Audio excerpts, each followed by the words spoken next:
Hello, everyone. Welcome or welcome back to Dirty Martini. I hope you're doing well and I hope you're having an amazing day. I want to warn you that today I will be glancing over here towards my laptop to be checking if the microphone and the camera are working because something is out in the air trying to get me this week. And now let me explain why.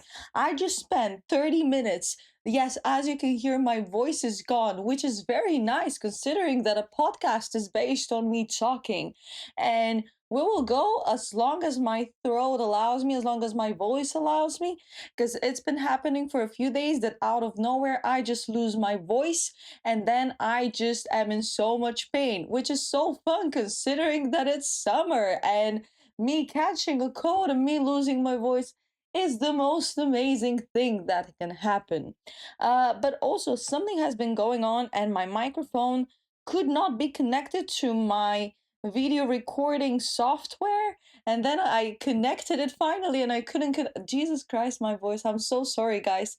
And I couldn't connect my camera, and now I think I managed to connect all of them and everything seems to be fine. But then when I finally connected my camera, I kicked my like chair on which I put it on and then it fell and it's like, why is the universe trying to silence me? I'm just trying to come over here weekly, once a week and have fun with my friends. Where are you? Jesus Christ, no. Okay. Also, earlier this week, I recorded an episode that I ended up absolutely hating. And now I'll try to re record this episode, which is something that's never happened to me ever since I started video recording. And I've just been feeling very stressed out because of this, because I also am way too occupied with work and saying my byes before I go to Bulgaria and just like trying to go there and there and there and like being spread too thinly that I feel like I didn't have enough time to just sit, breathe, and record, which is my favorite time of the week. And I ended up actually questioning, do I want to do the podcast this week? Which is a thought I've never had in my entire podcasting career, so to speak. And I really, really hated having that thought, but I'm here. I'll give you, even if it's a short episode, I'll give it to you and I'll give it to myself because I feel like we need it. We need it, guys. But before we continue further, can we give it up for the makeup that I did completely just with my fingers? No brushes, no nothing. As you can probably tell, I think it's very visible that it's done simply by fingers, but hey, it's giving a never ending midnight sun. Anyway, Zara Larson, the blueprint. Sophia, I forgot her last name. Please forgive me. Sophia, who's Zara Larson's makeup artist, keeps eating. This woman, may she never go on a diet in terms of may she never stop eating because she keeps delivering. She keeps eating. No crumbs left behind. Just perfection, and she's changing the makeup game and she's just making it so magical and so whimsical and so fun. And I couldn't help but be inspired by this. And you know that I don't normally do my makeup. It's very, very rare that I'll actually do makeup, but ever since I started becoming inspired by Zara Larson's makeup looks, I've been like having fun with makeup and I just wanted to try this one out and I was like, you know what?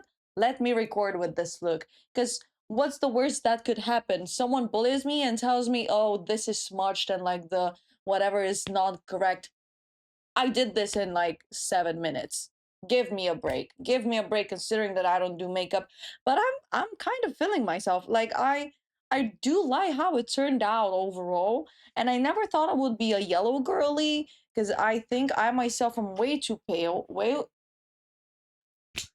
this also happened when I was recording the episode earlier this week. Just people decide to start revving their engines. Let me remove my watch because I keep getting notifications. Jesus Christ, can a girl live for 45 minutes per week? Jesus Christ.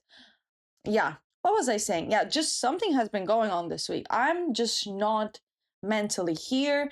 And not only am I losing my voice and are my lips that dry to the point that me talking causes me physical pain, but also yesterday, because I'm a greedy girl. I want myself. No, that's a different song.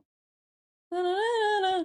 And doesn't matter. Like Greedy by Tate McRae, Greedy by Ariana, both of them applicable to me. Like greed they talk about in the Bible because when food is hot, I don't have it in me to be patient, to wait 5 minutes because I'm like, no, I want this cheese that's dripping, that's liquid lava to be in my mouth immediately because and just for me to devour it. And that's what I ended up doing at work yesterday. And I ended up burning the entire top of my mouth, which is something that happens to me way too often.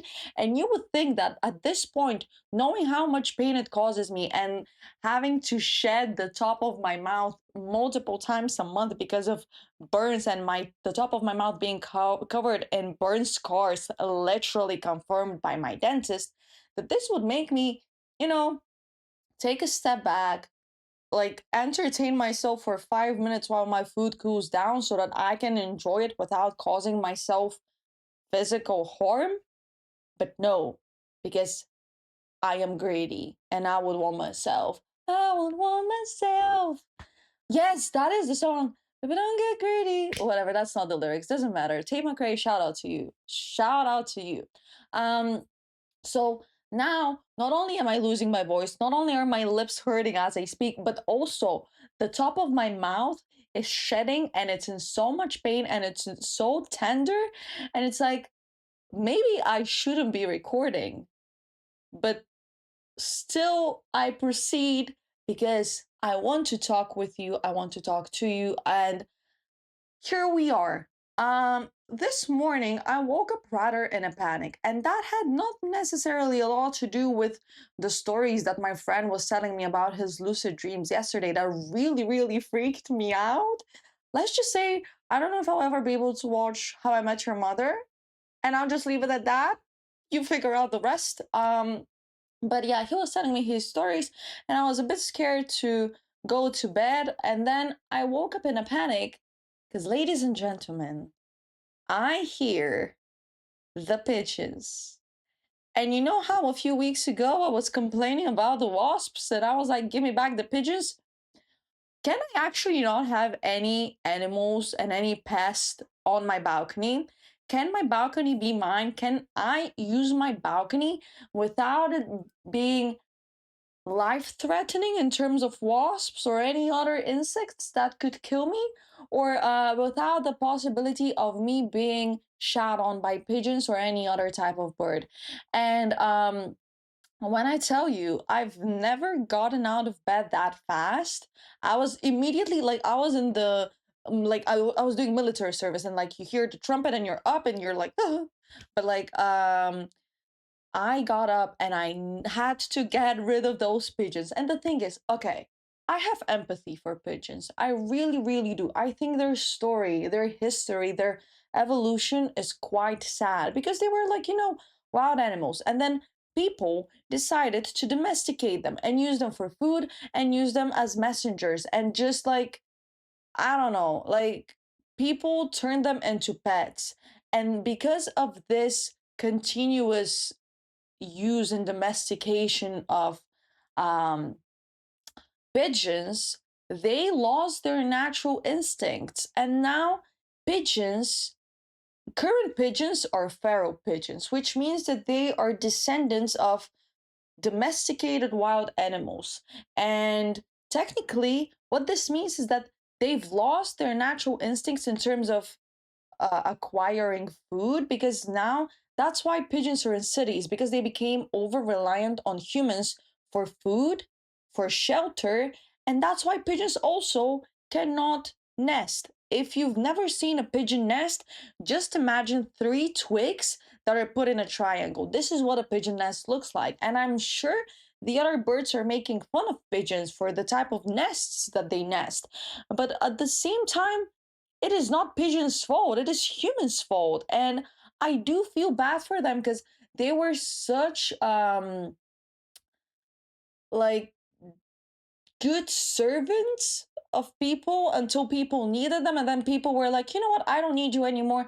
And I don't care that I affected the evolution of your entire species, and I don't need you for food anymore, and I don't need you to be my messenger anymore. You figure it out. And then their pigeons were like, well, but like, you brought me here, you taught me these stuff, you never taught me how to actually survive out in the wild, and you prevented me the opportunity from learning how to survive out in the wild. So now I'm fucked because of you, because you wanted me to serve you, and you no longer needed my services, and now you're like, figure it out. That's just not how, like, that's so inhumane and so non-empathetic, and I get it. I really, really feel for pigeons, and I'm on behalf of humanity, this is my apology to pigeons. But at the same time, I know, guys, I know you're struggling to find shelter and stuff, but why does your shelter have to be not on, in my wardrobe that's on my balcony? And yes, I know that people are like, why do you have a wardrobe on your balcony? Like, that's not a thing here, yada yada yada.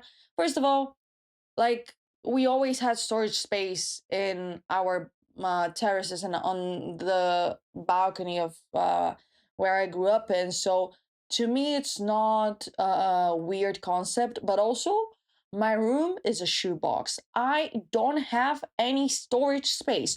So if I can occupy part of the balcony that I pay for and use that as storage space, you better believe I'm going to do that. And now, why do the pigeons enter my balcony? Mind you, not balcony, my wardrobe that I've covered with an anti pigeon net, and they squeeze through underneath the net to go nest. At this point, sure, I respect the dedication, and maybe you deserve it at this point. But at the same time, leave me be. I don't want to clean your shit anymore, and I don't want your diseases, and I don't want you in my house. Like, I'll build you a house somewhere else. Like, go on a tree. Go on a tree. I'm sorry. I'm sorry. And like, I'm just sick and tired of this. And I cannot even put my laundry on my balcony to dry for 4 hours when it's hot outside because the pigeons are going to shit all over it, and I'm just sick and tired of this. And I am scared for when I go in Bulgaria for my summer holiday, because like, what am I going to come back to? Because like, I don't want the pigeons, I don't want the wasps, I don't want animals in my house. And yesterday I was panicking so bad because I went out in the morning because I had a 10-hour shift, and I went out in the morning and I came back at night after hanging out with a friend, and my door to my room was wide open, which is something I never do. Because do you know why? Because we have mice, and I don't want the mice coming into my room. So I was really annoyed with myself. Initially, I thought someone broke in because, again, I never leave my um door open. So I was really scared that someone had broke in, but also I have no money. I like, the jewelry I have is cheap jewelry that I made myself. So it's not even golden or silver. It's stainless steel, not even stainless steel, it's wire. So there's nothing necessarily of monetary value to acquire. This is not an invitation. Don't you consider this an invitation to come and like go through my stuff. It's just like, I was scared, and then I was like, shit, the mouse. But like, I don't think it's in my room. I went stomping, just like regular upstairs neighbor type shit, at 2 a.m. I went stomping and looking through everywhere. I don't think it's in my room, but that was definitely a concern to come home to. And I am sick and tired of my room being, and my house being a zoo. Zoos are nice in terms of maybe as a rehabilitation center, in terms of there's a sick animal, it comes in, we heal it, and it goes out in the wild to live the rest of its life the way it was meant to, in freedom. Why are you self captivating yourself by coming into my home? And I'm not saying that my home is a prison, but like, my home is mine. Don't occupy my home. Okay? Okay. Anyways, enough about the pigeons, because I feel like I talk about the pigeons so often, you're probably sick and tired of them, but imagine how tired we are. Imagine how tired we are. So that was definitely a nice way to wake up, and an amazing way to start my Saturday morning, because I was sleeping and then I just heard a the sound that pigeons make, and I was like, done for.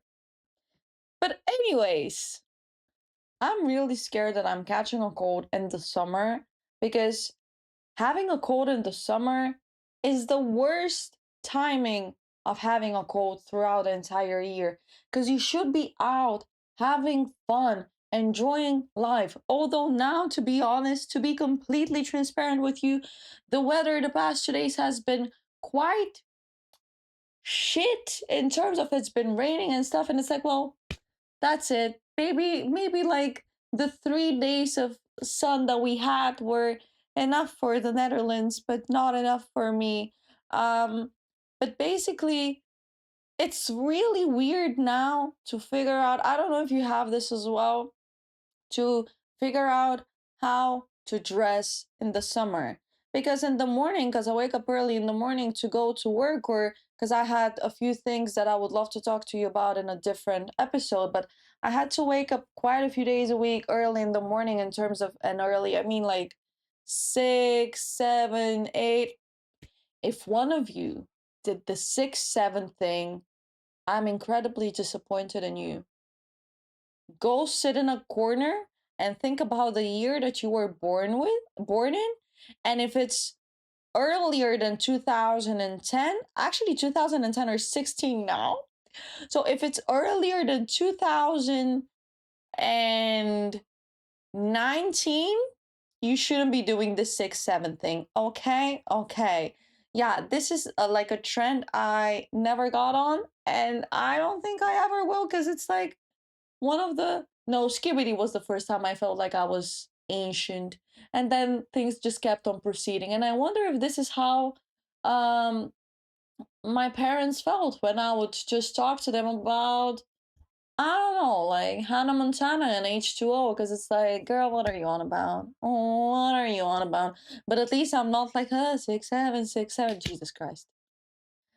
Anyways, yeah, it's just difficult to figure out how to dress, because in the morning it's cold, in the afternoon it feels like you're burning in hell and you're sweating, and my pores are sweating out all the sunscreen I lather on throughout the day. And then, well, you know what's a nice initiative they do in the Netherlands since last, they've been doing in the Netherlands since last year. In certain cities, in certain spaces, like for example, a public park or somewhere where people gather, they would put a sunscreen dispenser machine. That's for free.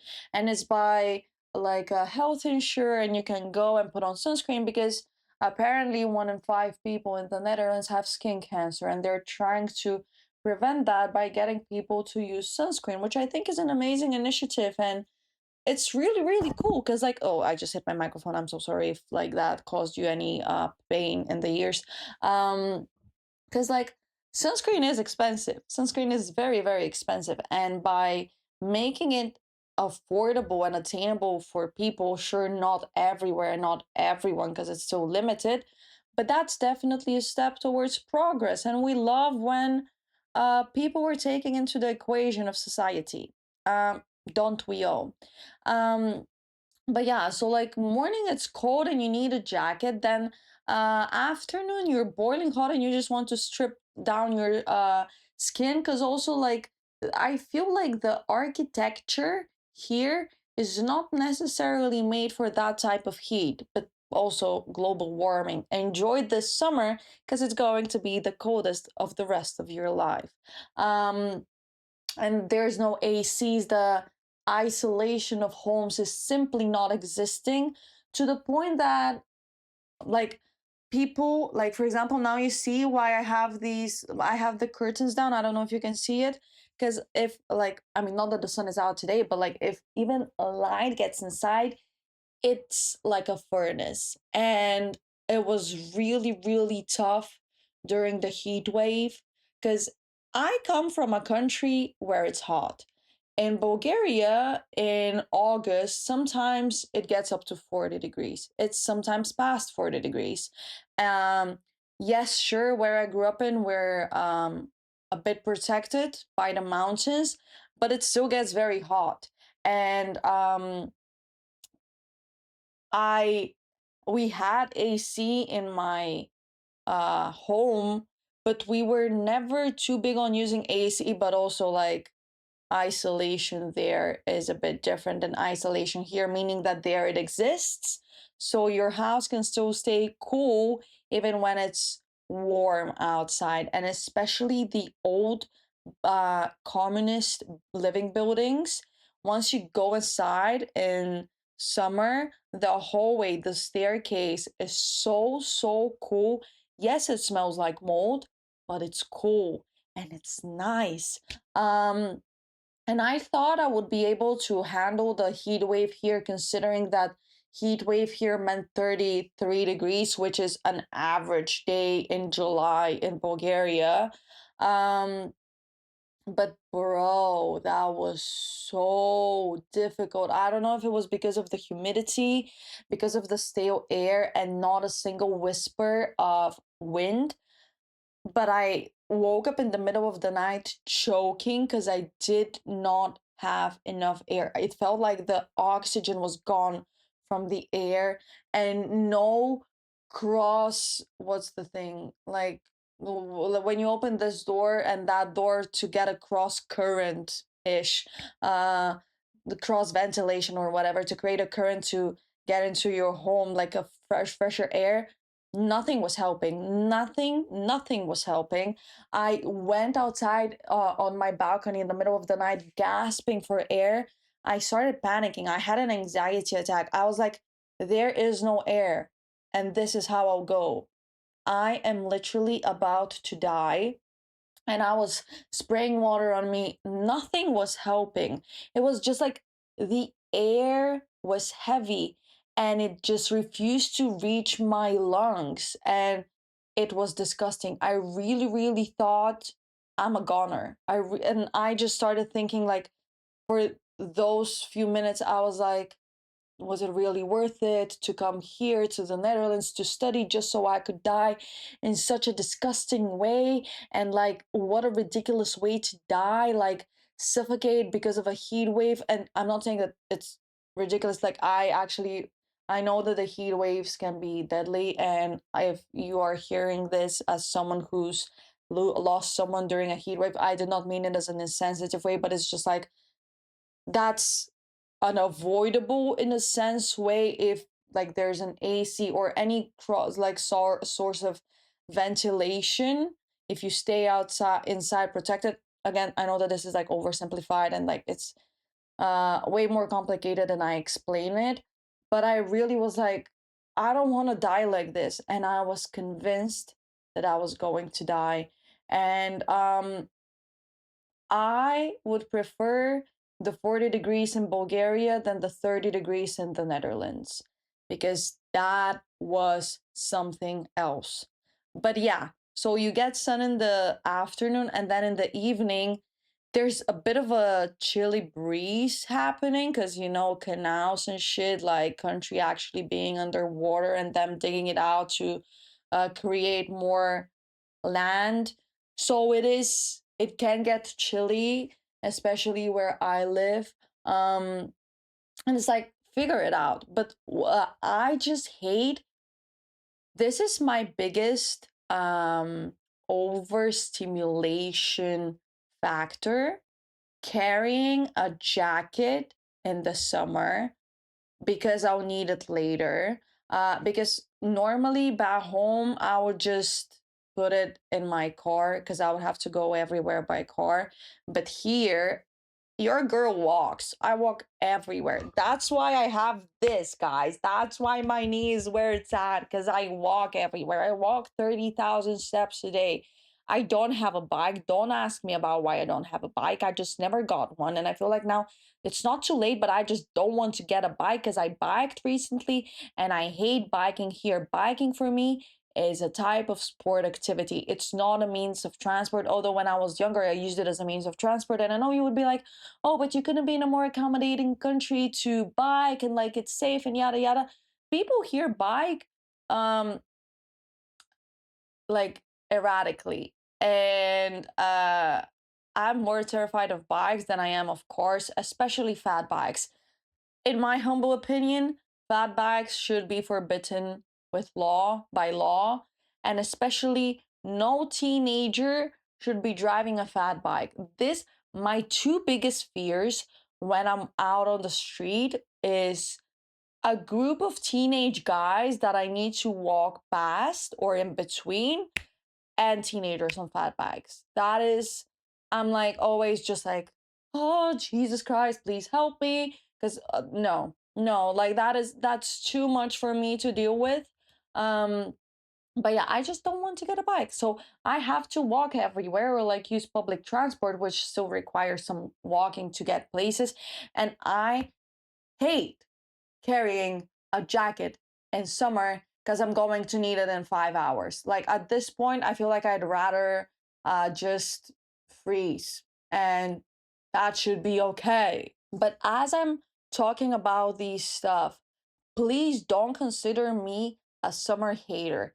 If you have been here for a while, you know that I keep complaining about the rain and the cold in the Netherlands. And I know that this is such a British conversation to have about the weather. And I'm honestly so incredibly happy that I have the second shift today at work, because there's always this regular customer who comes in on Saturday during the day shift. And he always talks about the weather, and a person can talk about the weather only so many times without it becoming something that drives them homicidal.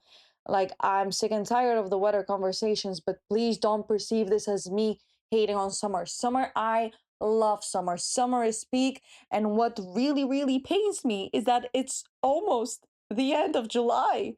And after July, it will be August. And after August, it's autumn. And I'm not ready for summer to be over, considering that my summer just started. And I know you may be thinking, oh, how did summer just start? Like, summer's been going on for quite a while, honey. Wake up. Honey, babe, honey boy, baby bee. No, baby boy, honey bee. Um, your girl had to graduate, and I had exams and thesis stuff until late June. So summer for me didn't start until 2 weeks ago. And I was so annoyed because June is for me such a peak month, because it's the beginning of summer. Things are starting to look alive, and it's starting to become warmer. The days are longer, and it's just mwah. Oh my god, don't even get me started on the fact that the days are like now are sensibly becoming shorter and shorter. And yes, it's 10 and it's still light-ish outside. Um, but I'm not ready because it used to be light at 10:30, and I'm just not ready. I'm really, really not ready. That's one thing I love about the Netherlands. The days during the summer are very, very long, but this also comes at the expense of days being incredibly short during winter. And I'm just not ready for when I go to Bulgaria, because in Bulgaria, obviously, because of its geographical position, it's way more southern than the Netherlands.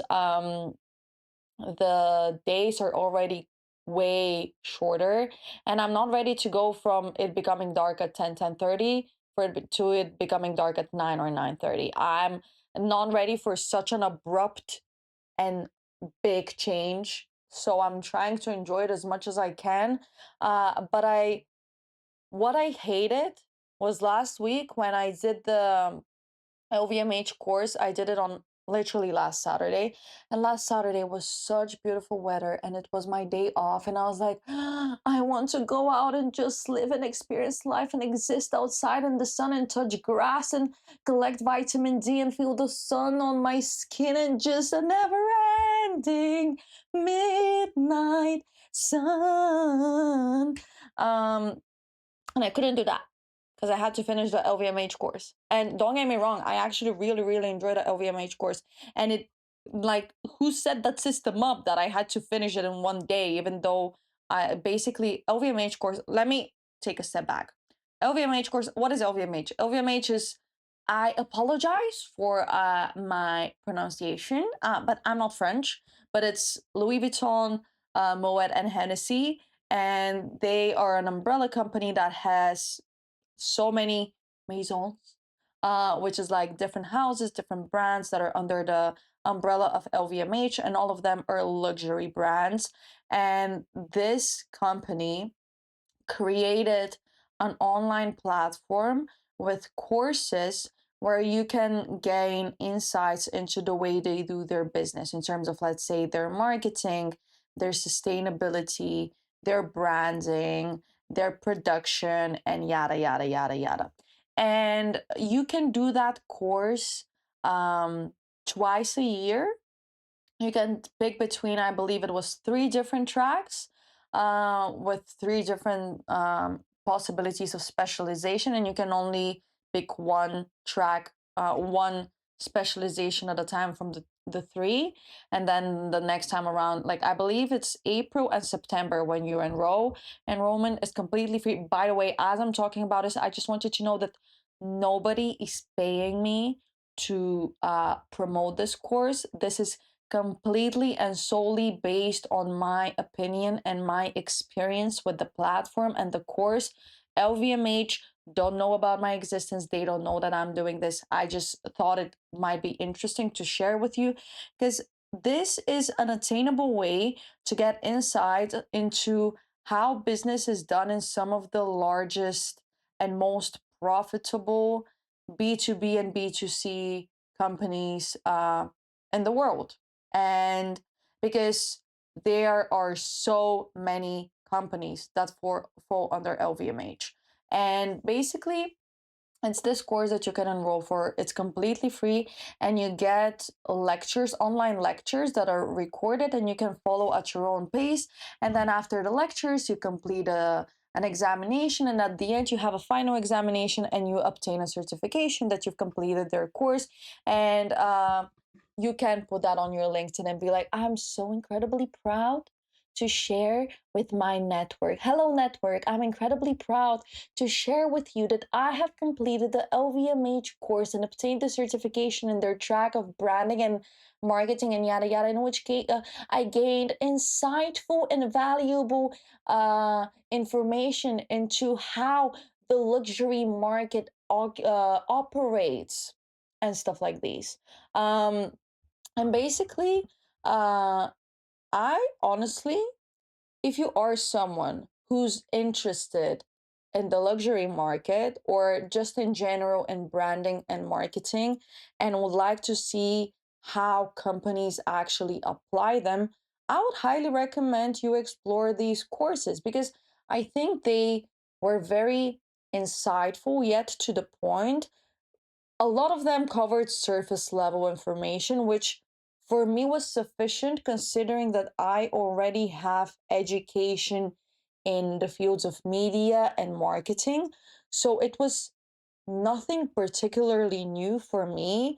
I was familiar with all the concepts that they were talking about. They mentioned multiple research in terms of personalization of luxury items and how personalization can backfire and stuff.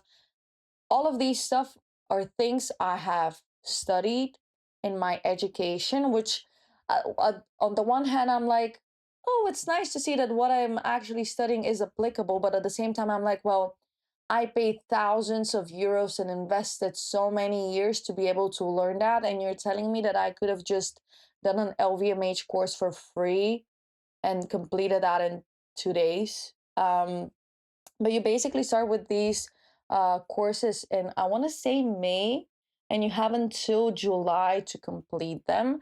And basically, because I was busy throughout the week, I had to push through and like watch everything on X2 speed so that I could finish it in one day. And yes, I know who set that system up, and if it isn't the consequences of my own actions for procrastinating, but your girl was busy finishing her actual education that she was paying for. And I was like, if I don't finish the LVMH course now, I can finish it later this year when I could apply for the second uh, enrollment intake of the year. But I did manage to finish it. And it was really interesting because, again, nothing I've not studied.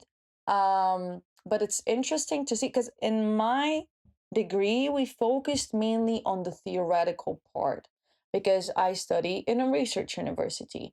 So we don't really pay too much attention on applicability and practice. And seeing how these insights and these general, more objectivity striving theories are applicable in day to day business operations was definitely insightful and definitely interesting to see how what I study is not necessarily useless and is actually very, very makes sense. And it's cool to see. I don't know if like I assume in LVMH they have researchers who actually know these theories, but I'm sure that there's business practitioners who've never studied theory yet apply these principles. So it's interesting to see the overlap between theory and practice. Um, and what I hated though is that it took me literally on Saturday because I had already completed 30% of the course, and then it took me 8 hours to complete that course, watching it on double speed. So yes, I could have done it little by little as the lectures were being released, but I was too preoccupied finishing my actual education. And what this seems to show me is that you actually don't necessarily need to be in university to get educated. And this is obviously a concept that I've known of and have thought about before. But to me, what this meant, what this certification meant, was the fact that it reassured me that I don't need to stop evolving and that university and school is not the only path to get educated. And because I'm someone who I've had these thoughts before of once I graduate, does that mean I'm stuck at this level of education forever? And do I need to be in university in order to get educated, which now is not something I would be able to financially afford continuing to do because even though I've been thinking about doing a like another master's or whatever, I financially cannot afford it because in the Netherlands, basically, and I found this out like quite recently, um, I thought like you can study for as long as you want and still because they have different rates for people coming from the EU and people from the non-EU. And people who are from the EU get rates that are 5 times lower than those of people from the non-EU rates, non-EU countries. And like non-EU countries, we're talking about tuition fees of tens of thousands of euros per year. And like for EU citizens and passport holders, it's just way more affordable. I would say still expensive, but way more affordable compared to non-EU. And basically, I thought that if I wanted to, I could study for the rest of my life at these rates. But turns out you cannot, and that the government, that basically these EU rates are like sponsored, financed, compensated for by the government, and it only supports you from your bachelor for your first bachelor and your first master's. And if you want to do continue getting those rates, you need to overlap and do like two masters at the same time. So, for example, now I would have to prolong my master so that I can enroll for another master's to get those rates. But if let's say now I stop and I go to and I want to resume my education at a Dutch university, I would now have to pay non-EU fees, which is something that I'm not going to do because I know the education I was getting. And while good and while top 100 educational institutions in the world, it's not worth tens of thousands of euros. I'm sorry. And to me, it's just crazy how on a desk it's sitting me, EU passport holder, and then a friend who's a non EU passport holder, and we're getting the same information, but they're paying 5 times as more to get access to that information as me. That to me is so discriminatory and so outrageous, and it's just not okay. I honestly don't really understand what the point behind this is.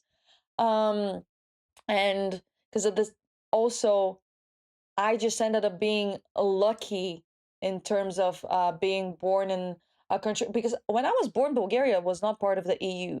So I was 5 when Bulgaria joined the EU. So I was just lucky. Like, I had geographical luck in birth and to have that passport that I have. And how does someone who just they didn't choose to be born in a non-EU country, so why should they have way less access to stuff that are given to me, like served to me on a platter? That's just weird. Like, I know that sounds way too socialist, communist, left wing, woke, radicalist, maybe, but like, I don't think that our passports that we did not choose should be defining of whether we get access to education or travel or such things. I don't know. It's weird. It's weird. Um but yeah, so this for me was reassuring that I don't need to be in an educational institution, an established educational institution, to get my education. And we live in such an age that information, sure, we can start a conversation about censorship and what information spread nowadays and whether access to information is actually free and universal. But on a grander scale, information is way more attainable now than it was 50 years ago or 100 years ago. And we get access to timely information. So if I wanted to stay educated and keep developing, I could do that. And to, I, I don't need to have to pay. I don't need to have to English grammar. Perfect. It's not my first language. I say knowing very well that I have a C2 certification that allows me to teach the language. But hey, it's not my first language. Is it the language that I live in most of the year and thinking and have started dreaming in, and the language that I end up creating art in? Yes. Is it my first language though? No. So whenever I make mistakes, I will be pulling out that it's not my first language card. And you cannot take that away from me because it is not my first language. Anyways, yeah, and it's just, what was I saying? Yeah, you just basically, if you wanted to stay educated, if you wanted to keep refreshing your knowledge and information, you could, because access to information is way wider nowadays than it was 50 or 100 years ago. And especially, I really had these doubts because so the fields that I studied, which are media studies and marketing management, are two fields that are continuously and constantly developing, and especially fields that have been severely affected by the penetration, and the word choice penetration is not coincidental, of generative AI. And now here's the thing, if you don't want me to talk about Gen AI every month, at least once a month here, don't shove it down our throats. Don't shove Gen AI down my throat if you don't want me to talk about its detriment on the human mind, human creativity, human analytical skills, and just our brain and our society. Uh, but basically, these developments could render, if let's say I don't refresh my knowledge skills, um, could render my knowledge obsolete in literally just a few months because the fields are developing that fast. But doing this LVMH course online for free, and I'm sure that there's other free courses, but also there's paid for courses online that you can find, um, reassured me that I don't need to be in school to stay educated. And that was very reassuring because I felt at a certain point that school is the only pathway to education or a legitimate education. And while it does provide some sort of legitimacy, it's not the only way to be educated. So let this be a reassurance to you that if, let's say, you've never had the chance to go to university or you never went to university, don't let this stop you from being educated. I think the most beautiful way to protest the decline of mental capabilities and cognitive abilities is to stay educated. So be a baddie and stay educated. But Gen AI, I wanted to mention something with regards to the field of marketing management. One of the last lectures that I had was a guest lecture in which a person from a company came to talk about their company's marketing. And that lecturer kept on talking about the use of generative AI that they do in their company, and the fact that if you want to nowadays stand out in this very oversaturated professional market in terms of like no one's hiring and everybody needs you to do everything, not only must you use generative AI, the only thing that can make you stand out is using it better than others. And that the fact that, for example, me not using generative AI is detrimental to my career prospects.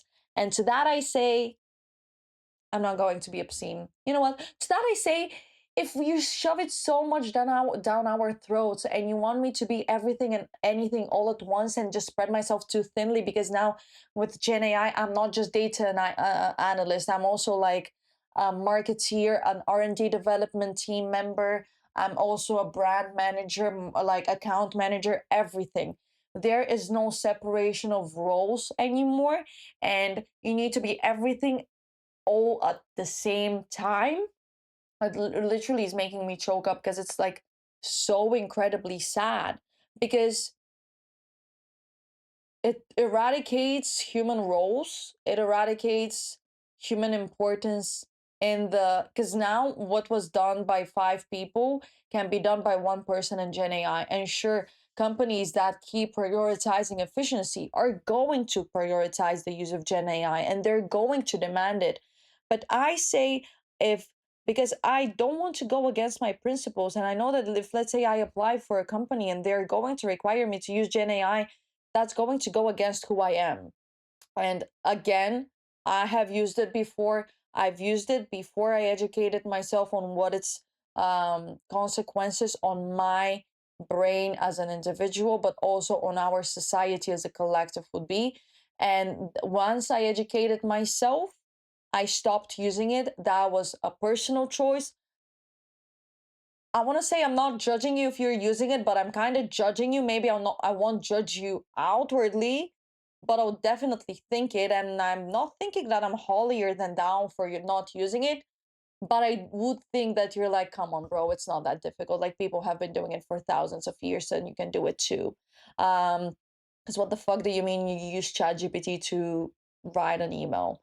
This is legitimately embarrassing. Make those brain cells think. Like, have you thought about like the over reliance on technology? And I'm not using as an example solely Gen AI. I'm using also technology as a broader aspect. Technology should assist people. Technology shouldn't replace people. And now I feel like we're being pushed to a way where, like, especially with this emphasis on efficiency, people are being replaced. And that's why the job market is so fucked. And because of technology, and I'm not only pointing out Gen AI, but I'll zoom in into Gen AI's consequences in a second. Because of technology, we're losing so many crucial human skills. We are. And the thing is, um, us adults, and yes, I'm putting myself in the bracket of adults, we are losing skills. What I think is even scarier is that because of these technologies, especially Gen I, younger generations who are growing up with these technology shoved down their throats and presented as the solution to everything, they're not losing skills. They're not developing those skills in the first place. And continuously, over time, this can lead to cognitive stagnance and cognitive decline on a global, social, and societal level.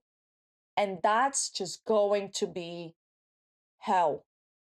And don't come out here and tell me, oh, but like Gen AI is just like helping me refine this, or like Gen AI is helping me create my art. This is so incredibly embarrassing. And I'm not ashamed to say it. Using Gen AI to create art is embarrassing because art is innately human. And Gen AI is not human because this is an algorithm that's sure made by humans, but it does not have the capability to think, does not have the capability to feel, which are integral stepping stones to the creation of art. And don't you come out here and try to tell me that I'm an elitist, an elitist trying to be like, oh, but art should be sacred and only safe for artists. No, everyone is an artist. But art is so strictly individual, and not all of us are meant to be master for piano players. Not all of us are meant to be singers. Not all of us are meant to be painters. Not we're not all made for everything. Everybody has their strong and low points, and everybody has like some advantages and disadvantages and strong sides and weak sides, and it's okay. It's okay if you born without zero writing skills in terms of poetry are not able to write poetry. You can get better by practicing and racking your brain. But typing into ChatGPT, write me a poem about the sun and the love and the sky and the whatever, that's not art. So this is not me being elitist. This is me protecting art because art is reserved for humans. And yes, you can make the argument of, oh, but machines are created by humans, so technically this is like a child of humans. Fuck up with your art. Make mistakes. Art doesn't have to be perfect. And what machines are trying to achieve, what Gen AI is trying to achieve, is make universal, perfect art. The appeal of art is that it's not perfect. The appeal of art is that it's strictly individual and never to be repeated again. Art is unpredictable, and algorithms are everything but unpredictable. And because algorithms take your history to turn it into your future, and what ends up happening is this vicious cycle of you being stuck in the past because you cannot progress in the future. Because to progress in the future, you need creative thinking, analytical skills, and you depriving yourself from the opportunity, the necessity, the critical need, like air, to think, is you depriving yourself from the blessing and privilege to be human. So maybe you are not meant to be a painter, and that is okay. And you typing into ChatGPT, create this painting based on this painting, or create a beautiful sunset, does not make you an artist. And again, this is not me being an elitist and being like art should be only highbrow or lowbrow or whatever. No, this is me making the stance that art is human. And it is okay for all of us to be different, and it's okay for not all of us to be singers, painters, uh, dancers, movie makers, because this is what the beauty of humanity is. The beauty and uniqueness of humanity and people lays in its diversity. And if all of us possessed a certain skill set, and if all of us were painters, none of us would be painters. I don't know. I like it makes my blood boil. And having that lecture, that and then that person telling me, yeah, 50% of entry jobs are already replaced by Gen AI, and you need an entry job to get an intermediate level of job to get to a higher level, but you cannot get that in like entry level job, because now there's way less spots, but there's way more people, and like you need to not only use AI, you need to use AI better than others. It makes my blood boil, because technically he came and he spat in our faces and he was like, the things that you have been studying for the past few years, the things you have been investing so much blood, sweat, and tears and money into, is useless, because you are replaceable by an algorithm.